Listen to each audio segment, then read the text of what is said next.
بسم اللہ الرحمن الرحیم ثم ان هذه الاقسام الثلاثہ كما تجری فی حقوق اللہ تعالی تجری فی حقوق العباد ایضا۔ پھر یہ تینوں قسمیں جس طرح حقوق اللہ میں جاری ہوتی ہیں، حقوق العباد میں بھی جاری ہوتی ہیں۔ حقوق اللہ میں یہ اقسام ثلاثہ کیسے جاری ہوتی ہیں اس کو یہ بیان کر چکے ہیں کہ ادائے کامل کیا ہے، اس کی مثال کیا ہے، ادائے قاصر کیا ہے، اس کی مثال کیا ہے، ادا شبیہ بالقضاء کیا ہے اور اس کی مثال کیا ہے۔ حقوق العباد میں بھی یہ تینوں قسمیں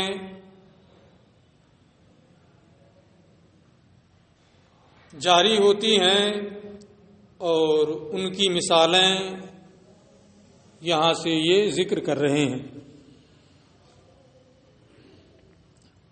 فقال، چنانچہ انہوں نے فرمایا، وَمِنْهَا رَدُّ عَيْنِ الْمَغْصُوبِ اے وَمِنْ أَنْوَاعِ الْأَدَاءِ رَدُّ عَيْنِ الشَّيْءِ الَّذِي غَصَبَهُ عَلَى الْوَصْفِ الَّذِي غَصَبَهُ إِلَى الْمَالِكِ بدون ان يكون المغصوب مشتغلا بالجناية او بالدين وبدون ان يكون ناقصا بنقصان حسي۔ ادائے کامل کے حقوق العباد میں جاری ہونے کی مثال غصب کی ہوئی چیز کو بے عینہ مالک کو واپس کرنا، یہ ادائے کامل ہے۔ اے ومن انواع الاداء، یعنی ادا کی انواع میں سے رد و عین الشیء، بے عینہ اسی چیز کو واپس کرنا، الذی غصبہ، جس کو اس نے غصب کیا ہے، علی الوصف الذی غصبہ، اسی وصف اور اسی صفت کے ساتھ جس صفت کے ساتھ اسے غصب کیا۔ کسے واپس کرنا؟ الی المالک، مالک کو واپس کرنا، بدون ان یکون المغصوب، بغیر اس کے کہ غصب کی ہوئی چیز جنایت میں مشغول ہو، یعنی کوئی جنایت اس نے نہ کی ہو، او بالدین، اور اس کے بغیر کہ وہ دین میں مشغول ہو، یعنی نہ اس پہ دین ہو اور نہ ہی اس نے کوئی جنایت کی ہو کہ اس میں مشغول کر کے اسے مالک کو حوالے کیا جائے، بلکہ بغیر دین اور بغیر جنایت کے جس صفت کے ساتھ اس نے اسے غصب کیا تھا، بے عینہ اسی صفت پر مالک کو واپس کر دینا، یہ کیا ہے؟ ادائے کامل ہے۔ اور بغیر اس کے کہ اس میں کوئی حسی نقصان آیا ہو، مثلا اس کا کی انگلی ٹوٹ گئی ہو، ہاتھ ٹوٹ گیا ہو، پیر ٹوٹ گیا ہو، جیسے غصب کیا تھا اسی طرح سے واپس کرے، نہ اس میں کوئی معنوی نقصان آیا ہو کہ وہ مشغول بالجنایہ یا مشغول بالدین ہو، اور نہ ہی کوئی حسی نقصان اس میں آیا ہو۔ فہذا نظیر الاداء الکامل، تو یہ ادائے کامل کی مثال ہے۔ لأنه اداء علی الوصف الذی غصبہ من غیر فتور، کیونکہ یہ اسی وصف پر ادا کرنا ہے، اسی صفت کے ساتھ واپس دینا ہے جس پر اس نے غصب کیا تھا بغیر کسی کمی کے۔ جس حالت میں غصب کیا اسی حالت میں دے دیا۔ ایک دوسری مثال وہ مثلہ، اور اسی کے مثل عین المبیع الی المشتری، عین مبیع کو مشتری کے حوالے کر دینا، یعنی غلام کو بیچا تو جو غلام بیچا ہے بعینہ وہی غلام مشتری کے حوالے کر دے۔ یہ نہیں ہے کہ عقد ہو جانے کے بعد وہ مشغول بالجنایا یا مشغول بالدین ہو جائے پھر اس کے بعد اسے حوالے کرے۔ تو اگر بغیر جنایت اور بغیر دین کے، بغیر کسی حصی نقصان کے مبیع کو مشتری کے حوالے کرے تو یہ بھی ادائے کامل کی مثال ہے۔ وہ تسلیم و بدل الصرف، اور بدلے صرف کو حوالے کرنا۔ عقد صرف میں جانبین سے سمن ہوتا ہے نا، اور تقابض بدلین مجلس میں ضروری ہوتا ہے۔ تو بدلے صرف کو اسی بعینہ بدلے صرف کو مشتری کے حوالے کر دینا، اسی طریقے سے مسلم فیہ کو حوالے کر دینا۔ تو بدلے صرف یا مسلم فیہ کو اسی وصف پر دینا جس پر عقد ہوا ہے، یہ بھی ادائے کامل کی مثال ہے۔ تو یہ کئی مثالیں ہو گئیں، ایک تو عین مغصوب کو واپس کر دینا مالک کو، اور مبیع کو واپس کرنا، بدلے صرف کو واپس کرنا، مسلم فیہ کو دینا بعینہ، یہ کیا ہے؟ ادائے کامل کی مثالیں ہیں۔ حقوق العباد میں ادا کی یہ تفصیل ہے، ادا کی یہ مثال ہے۔ لیکن وردہ مشغولا بالجنایت، غصب کیا غلام اور واپس تو کر رہا ہے غلام، لیکن وہ مشغول بالجنایا ہے، غصب کر کے لایا، یہاں جان بوجھ کر اس نے کسی کو قتل کر دیا، عمدن کسی کو قتل کر دیا اس مغصوب غلام نے، پھر مالک کو وہ واپس کر رہا ہے، تو وہی غلام ہے، وہی غلام اس لیے ادا ہے، لیکن وہ مشغول بالجنایا ہے، اس میں نقصان پایا جا رہا ہے، اس لیے یہ ادائے کامل نہیں ہے بلکہ ادائے قاصر ہے۔ وردہ، اور مغصوب کو جنایت کے ساتھ مشغول کر کے مالک کو سپرد کرنا، مالک کو واپس کرنا، نظیر للاداء القاصر، یہ ادائے قاصر کی مثال ہے۔ اے رد الشیء المغصوب، یعنی مغصوب چیز کو واپس کرنا، حال کونہ مشغولا بالجنایت، اس حال میں کہ وہ جنایت میں مشغول ہو یا دین میں مشغول ہو۔ بأن غصب عبدا فارغا، اس طور سے کہ کسی نے کوئی غلام غصب کیا جو جنایت اور دین وغیرہ سے خالی ہے، اس پر اس طرح کا کوئی حق نہیں ہے۔ ثم لحقہ الدین، یہ غصب کر کے لایا پھر وہ مدیون ہو گیا، مغصوب، اول جنایت، یا کوئی جنایت اس نے کر دی، کوئی جرم کر دیا، جان بوجھ کر کسی کو قتل کر دیا، فی ید الغاصب، غاصب کے قبضے میں۔ تو غاصب کے قبضے میں جب اس پر دین آ جائے مغصوب پر، یا وہ کوئی جنایت کر دے اور پھر اس جنایت اور دین کے ساتھ اس غلام کو، مغصوب غلام کو غاصب مالک کے حوالے کرے، تو جس صفت کے ساتھ اس نے غصب کیا تھا اس صفت کے ساتھ واپسی نہیں ہو رہی ہے، اس لیے یہ ادائے قاصر ہے۔ وہ مثلہ، اور اسی کے مثل تسلیم المبیع حال کونہ مشغولا بالجنایا، غلام کو بیچا اس وقت اس نے کوئی جنایت نہیں کی تھی، اس پر کوئی دین نہیں تھا، اگر اسی صفت پر حوالے کر دیتا تو ادائے کامل ہے، لیکن جب وہ حوالے کر رہا ہے، مشتری کو وہ غلام دے رہا ہے، اس وقت وہ اس پر دین آ گیا، اس غلام پر جس کو وہ بیچ چکا ہے، یا اس نے کوئی جنایت کر دی اور مشغول بالجنایا یا مشغول بالدین کی حالت میں وہ غلام بائع مشتری کے حوالے کرے تو یہ ادائے قاصر کی مثال ہے۔ وہ مثلہ تسلیم المبی، اور اسی کے مثل مبی کو مشتری کے حوالے کرنا ہے، حالانکہ انہی مشغولا بالجنایا، اس حال میں کہ وہ جنایت یا دین میں مشغول ہو، او بالمرض، یا بیمار ہو جائے، بیماری کی حالت میں وہ اسے دے، ففی ھذا کلہ۔ اب اس میں کچھ تفصیل ہے، یہ مسائل کو بھی زیر بحث لا رہے ہیں۔ ان تمام صورتوں میں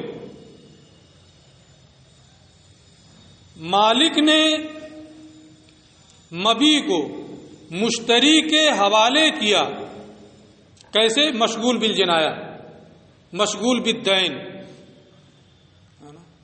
یا غاصب نے مغصوب کو مشغول بالدین یا مشغول بالجنایا ہونے کی حالت میں مالک کو واپس کیا۔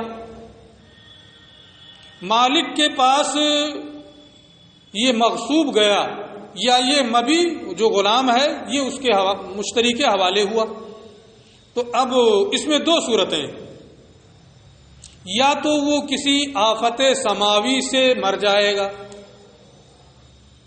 یا مالک جو ہے یعنی غصب کی صورت میں مالک کو دیا ہے اور بیع کی صورت میں مشتری کو دیا ہے، تو مالک اور مشتری جس پر جنایت کی تھی اس کے اولیاء کو دے دیا کہ بھائی جان بوجھ کر قتل کیا ہے، لے جا کے اس کو قتل کرو، ہے نا۔ یہ دو صورتیں ہوں گی، دونوں کے حکم جداگانہ ہیں، اس کو یہ بتا رہے ہیں۔ ففی ھذا کلہ، ان تمام صورتوں میں ان ہلک الموصوب والمبی او المبی، ان تمام صورتوں میں مغصوب غلام یا مبی غلام اگر ہلاک ہو جائے فی ید المالک، مالک کے قبضے میں، یعنی دے دیا ہے غاصب نے مالک کو اور مالک کے قبضے میں وہ ہلاک ہو جائے، والمشتری، یا بائع نے مشتری کو دے دیا ہے غلام اور مشتری کے قبضے میں وہ غلام ہلاک ہو جائے، کیسے؟ بآفت سماویت، کسی ناگہانی آفت کی وجہ سے، برئت ذمۃ الغاصب والبائع، تو غاصب اور بائع کا ذمہ بری ہے، وہ کوئی ذمہ دار نہیں ہوں گے، یعنی اگرچہ اس پر دین تھا، اگرچہ اس نے کسی کو قتل کر دیا تھا، یہ ہوتا کہ اسے قتل کر دیا جائے گا، لیکن اس کی بنیاد پر اسے قتل نہیں کیا گیا، دین کی بنیاد پر یہ ساری چیزیں نہیں ہوئی، کسی ناگہانی مصیبت کی وجہ سے مالک کے پاس گیا، مشتری کے پاس گیا اور مر گیا، تو غاصب اور بائع اب ذمہ دار نہیں ہوں گے، انہیں کوئی تاوان وغیرہ نہیں دینا ہوگا، یہ ایک حکم ہو گیا۔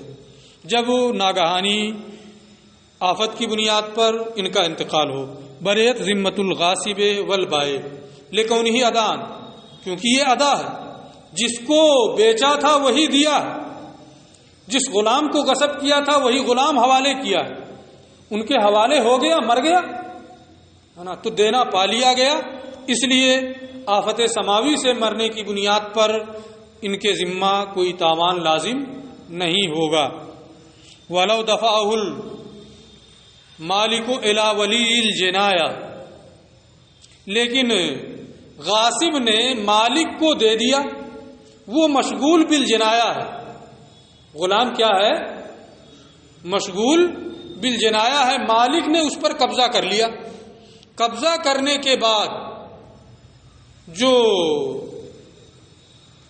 جنایت کے ولی ہیں، جس کو جان بوجھ کر اس نے قتل کیا تھا، اس کے جو اولیاء ہیں انہوں نے کہا کہ اس نے ہمارے فلاں آدمی کو قتل کیا، اسے دو، ہم قصاص میں قتل کریں گے.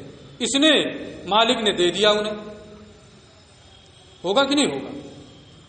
یا دین اس پر تھا، مالک کے حوالے غاصب نے کر دیا. اب جو قرض خواہ ہیں وہ مطالبہ کر رہے ہیں میرا پیسہ دو، میرا پیسہ دو. اس نے غلام کو بیچ کر کے ان کا قرض ادا کیا، تو غلام تو گیا ہاتھ سے. اور یہ دین آیا کہاں تھا؟ غاصب کے قبضے میں. یہ جنایت ہوئی کہاں تھی؟ غاصب کے قبضے میں. اس لیے حکم کیا ہوگا اس کو یہ بتا رہے ہیں.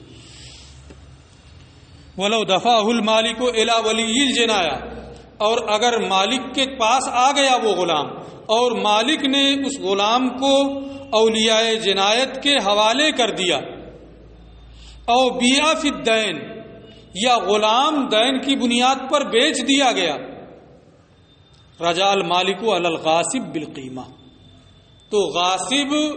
تو مالک غاصب سے اس کی قیمت لے گا. یعنی بازار بھاؤ سے جو اس کا ریٹ بنے گا وہ لے گا. قیمت اور ثمن میں یہی فرق ہے نا. جو ریٹ چل رہا ہو مناسب ہے نا وہ طے کر کے دینا ہوگا. ثمن جس پر عاقدین باہم رضامند ہو جائیں اس کو ثمن کہا جاتا ہے، بازار بھاؤ کو قیمت کہا جاتا ہے. تو رجع المالک علی الغاصب ہے، تو مالک غاصب سے رجوع کرے گا قیمت ہے نا، یعنی قیمت وہ غاصب سے واپس لے گا، کیونکہ یہ جنایت اور یہ دین اسی غاصب کے پاس ہوا تھا، اسی کی بنیاد پر مالک کو دینا پڑا ہے، اس لیے غاصب کو دینا ہوگا. اور مشتری کے پاس اگر یہی ہو ہے نا کہ غلام کو خریدا تھا مشتری نے، اور پھر جب بائع نے حوالے کیا تو وہ مشغول بالدین یا مشغول بالجنایہ، پھر مشتری نے اولیاء جنایت کو غلام دے دیا یا دین کی بنیاد پر اسے بیچ دیا، تو یہ مشتری بائع سے واپس لے گا. لیکن کیا واپس لے گا؟ ثمن، قیمت نہیں. جتنے پر اس نے لیا تھا اس سے اتنا لے گا. والمشتری علی البائع بالثمن، اور مشتری یہ بائع سے ثمن واپس لے گا. دو مثالیں ہو گئیں، ادائے کامل کی اور ادائے قاصر کی ہے نا. کئی مثالیں ہوئیں لیکن ادائے کامل اور ادائے قاصر کی مثال ہو گئی. تیسری مثال وَإِمْهَارُ عَبْدِ غَيْرِهِ وَتَسْلِيمُهُ بَعْدَ الشِّرَاءِ. اب بار بار یہ مسئلہ پڑھ چکے ہیں کہ نکاح میں مہر کو ذکر کریں تب بھی نکاح ہو جائے گا، مہر کا ذکر نہ کریں تب بھی نکاح ہو جائے گا، مہر کی نفی کر دیں تو بھی نکاح ہو جائے گا. پڑھ چکے ہیں. اگر کسی نے کسی دوسرے کے غلام کو اپنی بیوی کا مہر بنایا، کسی سے نکاح کر رہا ہے، کہہ رہا یہ خالد کا جو غلام ہے زید، یہ میں تمہیں مہر میں دوں گا. بات طے ہو گئی، نکاح ہو گیا. نکاح ہو جائے گا کہ نہیں ہو جائے گا؟ نکاح ہو گیا. پھر جو ناکح ہے اس نے خالد کے غلام زید کو خریدا، خریدنے کے بعد اس غلام کو اپنی بیوی کے حوالے کر دیا، تو یہ ادا شبیہ بالقضاء ادا ہے. اس لیے کہ جس غلام کو مہر بنایا تھا وہی غلام تو دے رہا ہے، اس لیے ادا ہے. ذات وہی ہے اس لیے کیا ہے؟ ادا ہے. لیکن صفت بدل گئی ہے. صفت کیسے بدل گئی؟ ملکیت بدلنے سے صفت بدل جاتی ہے. آپ اس کا بار بار مشاہدہ بھی کرتے ہیں کہ ملکیت بدلنے سے صفت بدل جاتی ہے. ہیلا کراتے ہیں، زکوٰۃ کا مال میرے پاس 1 لاکھ روپیہ ہے نا، میرے پاس جب تک ہے میرا اپنا ہے نا، میں نے کسی غریب کو دے دیا وہ اس کا مالک ہو گیا ہے نا. اور پھر اس نے کسی اور کو دے دیا تو کیا وہ زکوٰۃ دے رہا ہے؟ وہ اپنا مال دے رہا ہے. وہ امیر کو بھی دے سکتا ہے، ہاشمی کو بھی دے سکتا ہے، فقیروں کو بھی دے سکتا ہے، جس کو چاہے دے سکتا ہے. مجھے بھی دے سکتا ہے کہ نہیں؟ تو حضرت بریرہ کی حدیث آپ بار بار سنتے ہیں، آئے گا بھی اس میں کہ آقا کریم حضرت بریرہ کے یہاں گئے، گوشت ابل رہا تھا انہوں نے کھجور پیش کی کھانے کے لیے. حضور نے ارشاد فرمایا کہ کیا گوشت میں میرا حصہ نہیں ہے, اس میں سے نہیں ملے گا؟ ہے نا, مفہوم ہے. انہوں نے کہا یا رسول اللہ وہ صدقے کا ہے. کہا آپ نے ارشاد فرمایا تمہارے لیے صدقہ تھا, تم مجھے دو گی تو ہدیہ ہوگا. ملکیت بدلنے سے صفت بدل جاتی ہے نا. تو غلام تو وہی دیا ہے, ذات کے اعتبار سے وہی ہے, اس لیے ادا ہے, لیکن ملکیت بدلنے سے صفت بدل گئی ہے, اس لیے کیا ہے؟ قضا ہے نا. تو یہ اصل کے اعتبار سے ادا, اس لیے ادا کہا. صفت میں تبدیلی ہوئی ہے اس لیے قضا کہا ہے نا. قضا شبیہ بالادا نہیں کہا کیونکہ اصل باقی ہے, صفت میں صرف تبدیلی ہوئی ہے. اسی کو یہ کہہ رہے ہیں کہ نظیر للاداء شبیہ بالقضا, یہ ادا شبیہ بالقضا کی مثال ہے. اے امہر رجل عبد الغیر فی نکاح امرأتہ, یعنی کسی شخص نے اپنی بیوی کے نکاح میں دوسرے کے غلام کو مہر بنایا. ثم سلمہ الیہا, اور پھر وہ غلام خریدنے کے بعد بیوی کے حوالے کر دیا. فہو ادا, تو یہ کیا ہے؟ ادا ہے. کیسے؟ من حیث انہ سلم عین العبد الذی وقع علیہ العقد, کیونکہ شوہر نے بعینہ ہی وہی غلام سپرد کیا ہے جس پر عقد ہوا تھا, عقد نکاح ہوا ہے. بعینہ وہی غلام ہے نا, ذات وہی ہے نا, اس لیے یہ کیا ہے؟ ادا ہے. وشبیہ بالقضا, اور یہ شبیہ بالقضا ہے. من حیث, اس اعتبار سے ان تبدل الملک یوجب تبدل العین حکمن, کی ملکیت کی تبدیلی حکمن عین کی تبدیلی کو واجب کرتا ہے. ملکیت کی تبدیلی سے حکم میں ہے نا تبدیلی آ جاتی ہے. فَإِذَا كَانَ الْعَبْدُ مَمْلُوكًا لِلْمَالِكِ, تو جب وہ غلام اپنے مالک کا مملوک تھا, دوسرا تھا ہے نا. کانا شخصاً آخر, وہ ایک دوسرا شخص تھا صفت کے اعتبار سے. ثم اذا اشتراہ الزوج, پھر جب شوہر نے اسے خرید لیا, شوہر کی ملکیت میں آ گیا. کانا شخصاً آخر, اور اب وہ دوسرا ہے صفت کے اعتبار سے, اب یہ دوسرا شخص ہو گیا. وَإِذَا سَلَّمَهُ إِلَيْهَا, اور جب اس غلام کو عورت کے حوالے کر دیا, کانا شخصاً آخر, پھر اس کی صفت میں تبدیلی آئے گی, اب وہ دوسرا شخص ہو گیا.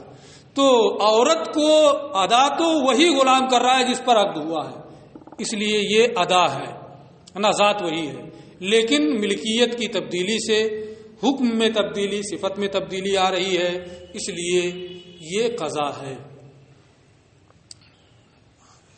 والحجۃ فی ھذا الباب, اور ملکیت کی تبدیلی سے ہے نا حکم میں تبدیلی ہوتی ہے, صفت میں تبدیلی ہوتی ہے نا. اس کی دلیل ان رسول اللہ صلی اللہ تعالی علیہ وسلم, یہ ہے کہ آقا کریم صلی اللہ تعالی علیہ وآلہ وسلم دخل علی بریرہ یوما, حضرت عائشہ کی آزاد کردہ باندی حضرت بریرہ رضی اللہ تعالی عنہا کے پاس ایک دن آپ تشریف لے گئے.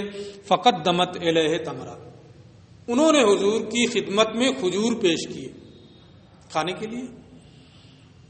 وکان القدر یغلی من اللہ, اور ہانڈی گوشت سے ابل رہی تھی. ہانڈی ابلے گی کہ گوشت ہی ابلے گا.